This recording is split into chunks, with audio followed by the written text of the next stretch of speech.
Bien, pues ya estamos de regreso en su programa Impulsando el Derecho. Gracias por seguir esta transmisión. Lo pueden hacer por YouTube, también por Tuning y por Facebook. Búsquenos como Proyecto T Radio y también acuérdense que este programa y todos los demás en la página de Facebook como Impulsando el Derecho y en YouTube Impulsando el Derecho MX. Y bueno, ya estamos en una sección más de este programa y es la sección del poder acusatorio con la maestra Andrea Alvarado y el abogado Shell Rodríguez, que bueno, hoy nos traen un invitado especial donde también vamos a hablar un tema que muy poco lo hemos tocado y que seguro estoy que va a ser de interés para ustedes. Y bueno, le doy la más cordial bienvenida a la maestra Andrea, a Shell, y ahorita nos presentan a su invitado especial. Maestra, ¿cómo estás? Bien, Abraham, ¿cómo estás? Bien, un gusto tenerte, Shell. Buenas tardes. Buenas tardes. Estar otra vez con ustedes. Muy bien. Y maestra, preséntanos a tu invitadazo que tienes el día de hoy. Sí, súper invitado, de lujo como siempre. Claro. Él es el doctor César de Jesús Molina Suárez y vamos a hablar de la importancia del derecho administrativo en México. Claro, sin duda un tema importante y me gusta que traigamos algo diferente porque muchas veces nos enfocamos en la materia civil, materia penal, Así materia es. familiar, materia laboral, pero a veces dejamos un poquito al lado esa materia administrativa que indudablemente es de gran interés Bastante. y que si empezamos a conocer un poquito más y ahorita verán más adelante, en verdad es importante y en verdad, a mí me gusta mucho la materia administrativa. Sí. Y creo que fíjate, los estudiantes se enfocan más en materia civil, penal Así y es. familiar. Lo que platicábamos con el doctor, hay personas que, bueno, los estudiantes más que nada se enfocan en ciertas ramas, pero se cierran a todo un mundo de posibilidades y bastante interesantes.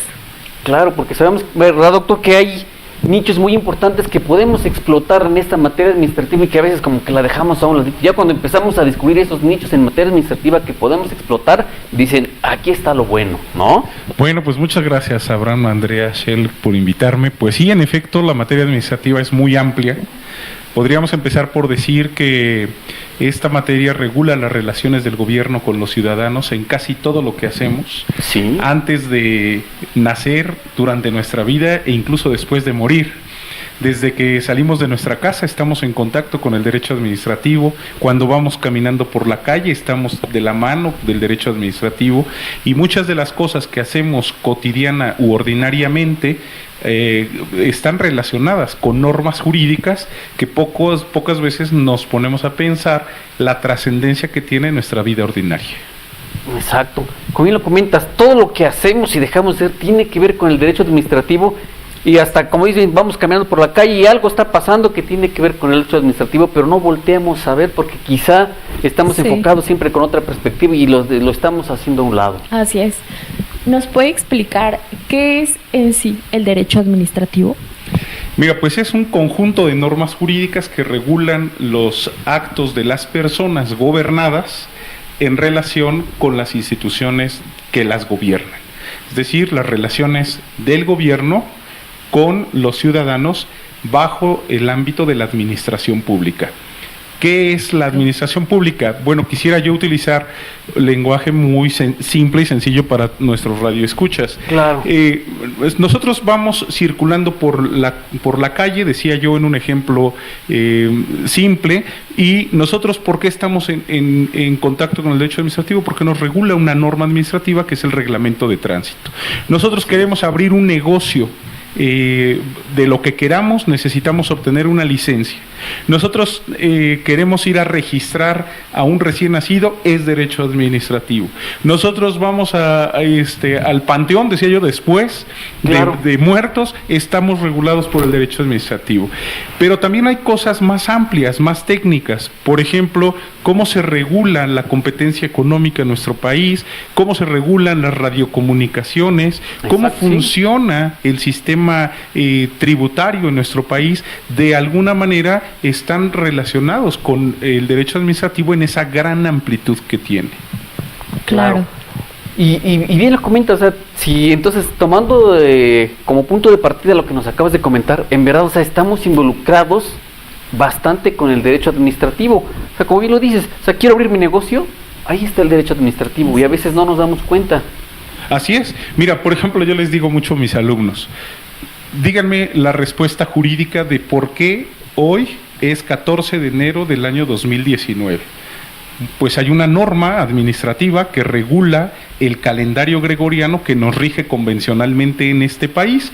Si nosotros decimos que en estos momentos son las 13 horas con 45 minutos, 42 minutos, tiempo del centro de México, es porque hay una norma que regula los usos horarios en nuestro país.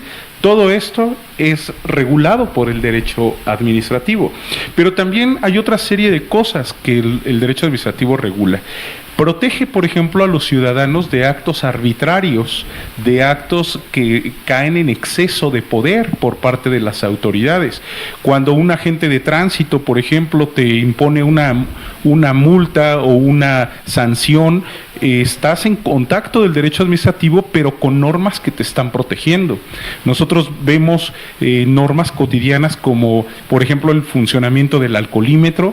Es derecho administrativo, es una autoridad administrativa, y bueno, por una parte sí, los ciudadanos no debemos de conducir un vehículo bajo los influjos de ciertos grados de alcohol, pero también la autoridad está obligada a respetar derechos humanos, a incentivar un debido proceso, claro, a no abusar de ese poder, y todo esto está regulado por esta rama del derecho. ¿Quiénes son nuestras autoridades administrativas? Bueno, en primer lugar tenemos que distinguir que la autoridad máxima en materia administrativa pues es el presidente de la República, el titular del Ejecutivo, ya sea en los estados, los gobernadores, o en la Ciudad de México, pues la jefa de gobierno de la Ciudad de México. Y a partir de la estructura administrativa que tiene cada uno, pues vamos hablando de subsecretarios, secretarios, vamos hablando de directores generales, hasta llegar a las bases de la organización administrativa, que puede ser pues desde una secretaria, pasando por un jefe de departamento, por un director de área, por un director general, por un subsecretario, por un secretario. Claro. Todos ellos conforman lo que se denomina la administración pública centralizada. Pero también tenemos otras áreas de la administración que no dependen necesariamente del Ejecutivo, del gobernador o del presidente, sino que son, por ejemplo, órganos constitucionales autónomos que su naturaleza es autoridad administrativa. Por ejemplo, decía yo, para registrar una marca, pues es una autoridad administrativa que es el Instituto Mexicano de Protección de Derechos de Autor, para registrar una patente, para velar porque no se den monopolios en México, para que exista una regulación adecuada de comunicaciones. Son autoridades que no están dentro del Ejecutivo necesariamente, pero que sí son de naturaleza administrativa. Sí, entonces ya estaremos ahí, digo, a lo mejor nada más para tocar un poquito el tema y no abundar, porque el público no nos va a entender, pero ya estamos hablando ahí de la administración pública centralizada y la descentralizada, ¿no? Así es. Maestro, ¿cuáles son los tribunales administrativos aquí en México? Bueno, mira, voy a contestar diciéndote que qué hace primero un tribunal administrativo, y es que lo que hace es velar porque los actos de las autoridades administrativas no incurran en abuso de poder, en arbitrariedades, y sean ajustados a lo que las normas establecen. Esto es, llevan a cabo un control de legalidad de tal manera que pueden someter a las autoridades administrativas a que sus actos siempre sean ajustados a derecho. Nosotros tenemos un tribunal federal de justicia administrativa que conoce de actos que hacen o llevan a cabo autoridades administrativas federales respecto de los ciudadanos. Aquí, por ejemplo, está que si vas circulando por una carretera federal y te detiene un policía federal de caminos o una autoridad federal, te impone una multa, esa multa tú la puedes impugnar ante el Tribunal Federal de Justicia Administrativa. Pero también existen los tribunales de justicia administrativa de carácter local. ¿Cuál es la diferencia? Bueno, pues que acá los tribunales locales, estatales o de la Ciudad de México, pues únicamente ven actos relacionados con autoridades administrativas estatales o de la Ciudad de México. Sí.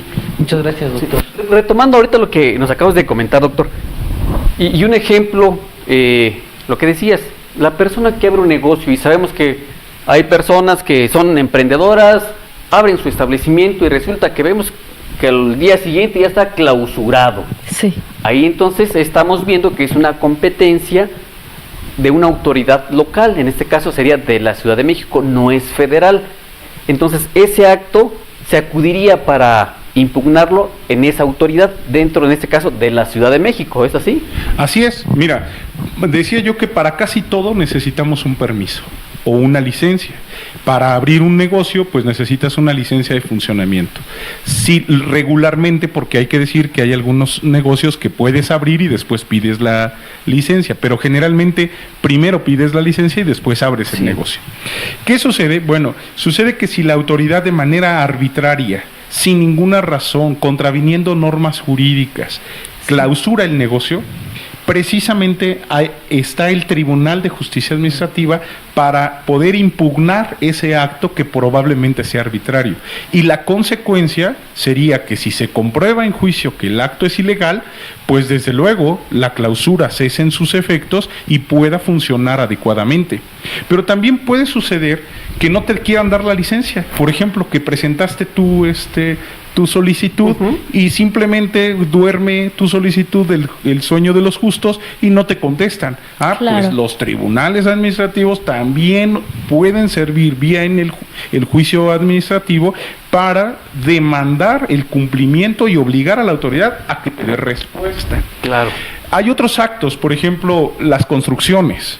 En la Ciudad de México hay reglas muy estrictas por razones de que es un territorio sísmico. Hay normas muy estrictas para construir. Aquí y en todos lados, primero debes obtener tu licencia de construcción y después empezar a construir. Pero lo que hacemos muchas veces es al revés. Primero empiezas a pegar tabiques y luego viene la suspensión de la obra y vienen a exigirte la licencia. Todo esto es derecho administrativo y todo esto tiene un control de legalidad a través del juicio contencioso administrativo. Excelente. Doctor, ¿le podría explicar a nuestro auditorio cómo se tramita un juicio administrativo? Mira, en términos generales, porque varían de acuerdo a las normas que los regulan, pues en principio es una demanda que puede contener, esto es algo muy importante, que puede contener una petición de suspensión. Significa que se paralizan los efectos del acto administrativo. Después viene un auto inicial, un emplazamiento a la autoridad o autoridades que estén demandadas, una audiencia en donde se ofrecen y reciben las pruebas y se desahogan las pruebas correspondientes, una sentencia que generalmente es en primera instancia y acepta ordinariamente una segunda instancia, y la primera instancia pues es recurrida a través de un recurso en segunda instancia. Con la sentencia que se dicta en segunda instancia concluye el juicio contencioso administrativo. Eventualmente esta sentencia puede ser impugnada a través de un juicio de amparo, pero este amparo ya no forma parte del juicio propiamente. Excelente. Claro, creo que esta figura de la materia administrativa en verdad es importante porque, como bien lo comentaste, o es para combatir un acto de ilegalidad de una autoridad, o bien en este caso para cumplir con un requisito, en este caso para abrir un negocio y entonces pueda obtener ese funcionamiento del negocio. Yo quiero ir un poquito más allá, porque sabemos que en la Ciudad de México últimamente se dio la construcción de muchas edificaciones que como bien lo dices, tiene que estar muy controlado y rebasaban el nivel permitido. ¿Qué pasó ahí entonces? Como bien lo decías, empezaron a construir sin tener el permiso, o quizá entonces se obtuvo el permiso de una manera no tan legal que digamos. Bueno, no podemos cerrar los ojos y decir que no hay actos que pudieran parecer o ser actos de corrupción. No podemos negarlo, ¿no? Se da y habrá que incentivar a la ciudadanía a que se denuncie. Pero en el caso que tú pones es muy ejemplificativo, porque a través del derecho administrativo se establecen también sanciones que pueden llegar a la demolición de un edificio que no cumpla. Imagínate que se construye, Abraham, un edificio, Dios no quiera, se cae por un temblor, que estamos en zona sísmica, y resulta que la autoridad otorgó los permisos con esta serie de actos incorrectos de corrupción. Por supuesto que hay una corresponsabilidad por parte del Estado en este sentido.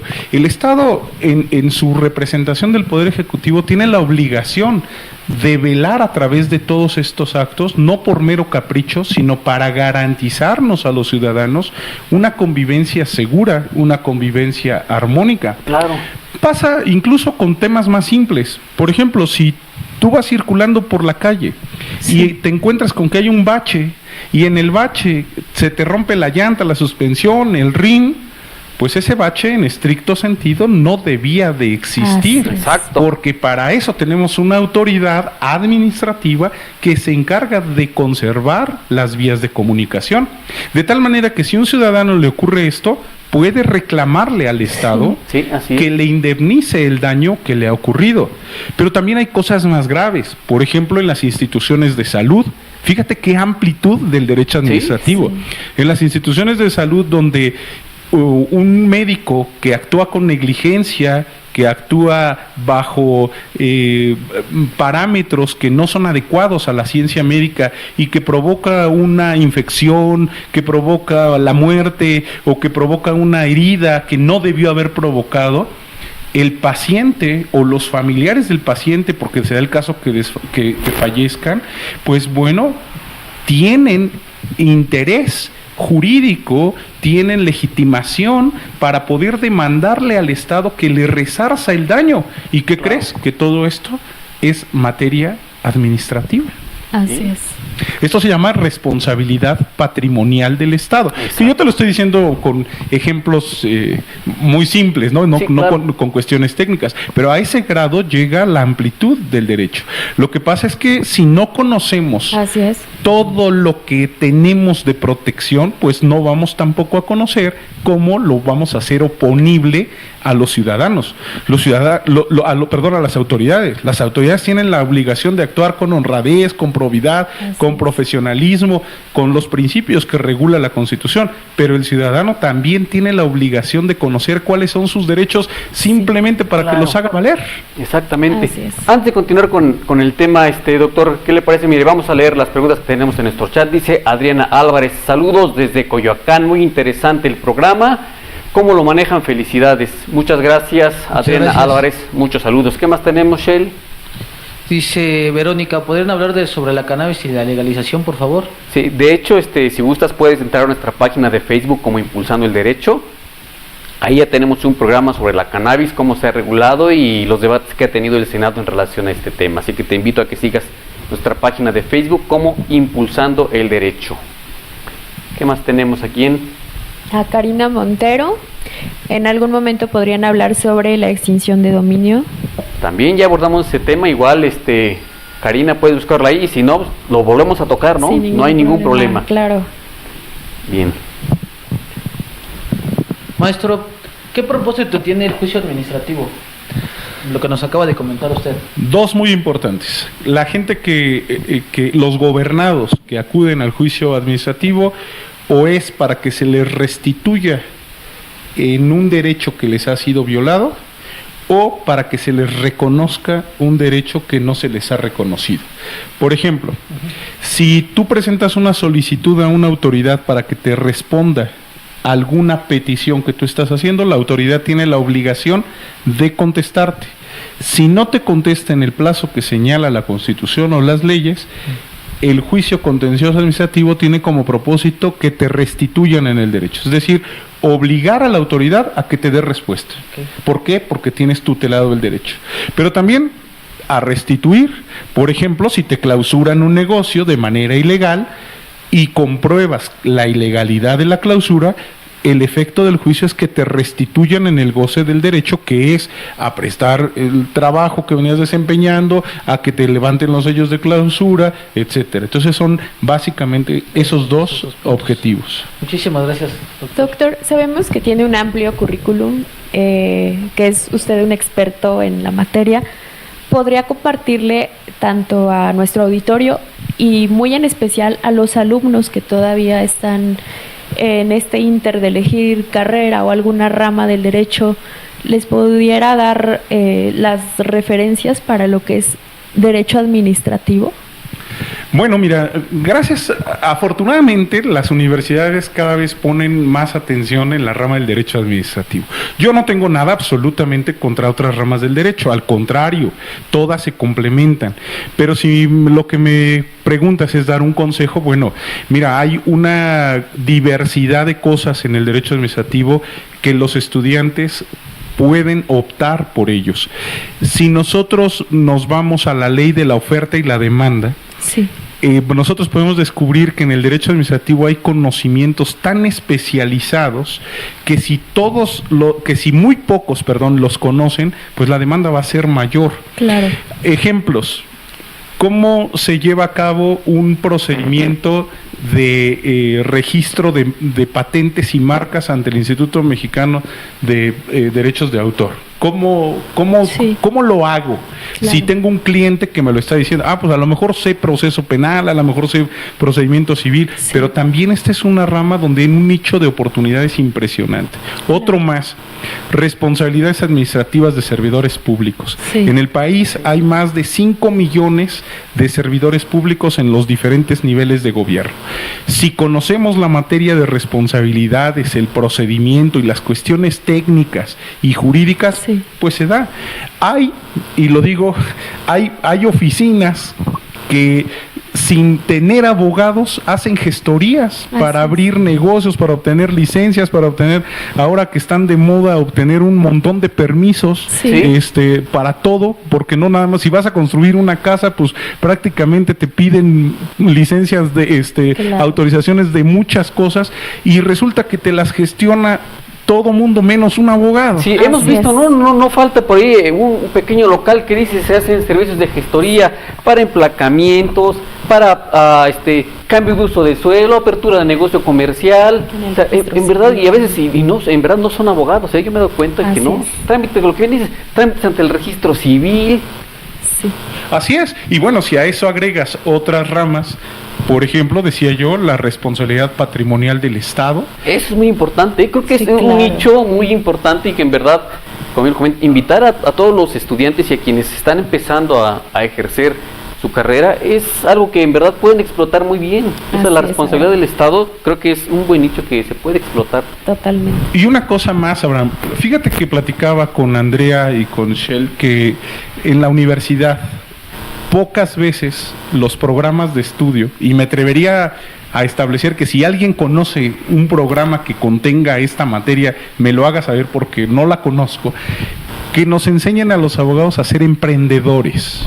Sí. No nos enseñan, mira, pareciera que nos dicen, voy a ponerme un despacho, y pareciera que poner un despacho es, pones un escritorio, rentas una oficina y ya está tu despacho. No, hay que hacer un plan de negocios. Exacto. Hay que saber cómo se debe de manejar el despacho desde sus orígenes. ¿Cuánto le vas a invertir? ¿Qué personal vas a tener? ¿Qué especialidad le vas a dar al despacho? Si vas a ser todólogo, pues entonces necesitas tener un corporativo. Claro. Si vas a dedicarte solo al penal, solo al administrativo, solo al civil, te vas a tener que especializar, y toda tu fama va a girar en torno a lo que tú decidas hacer. Así es. Pero desafortunadamente, mira, a veces cuando yo voy por las calles y veo despachos jurídicos, se llevan asuntos penales, civiles, laborales, amparos laborales, penales, y luego todavía por el Buen Fin, ¿no?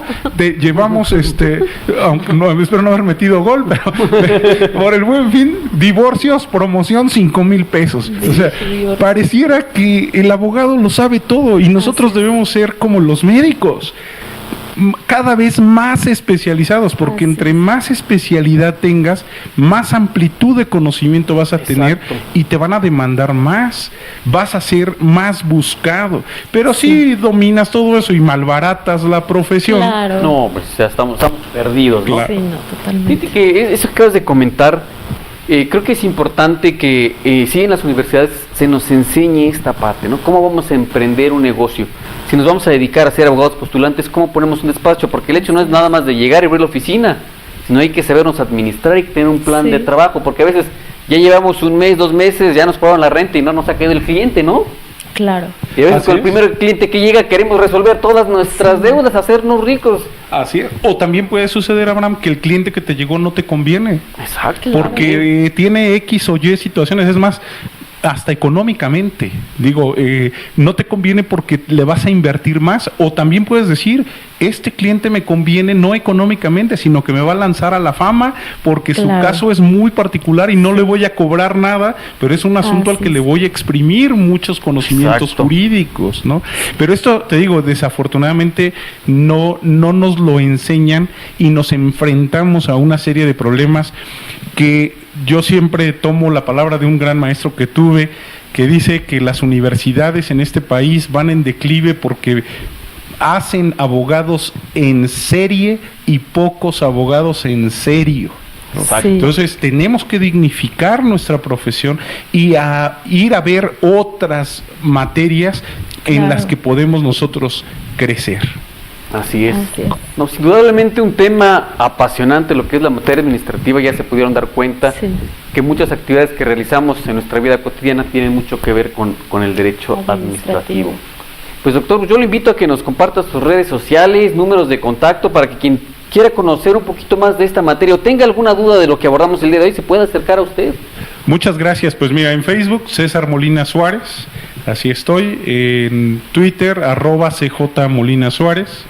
Y bueno, pues son las dos únicas redes que manejo. Me va a dar mucho gusto recibir sus comentarios.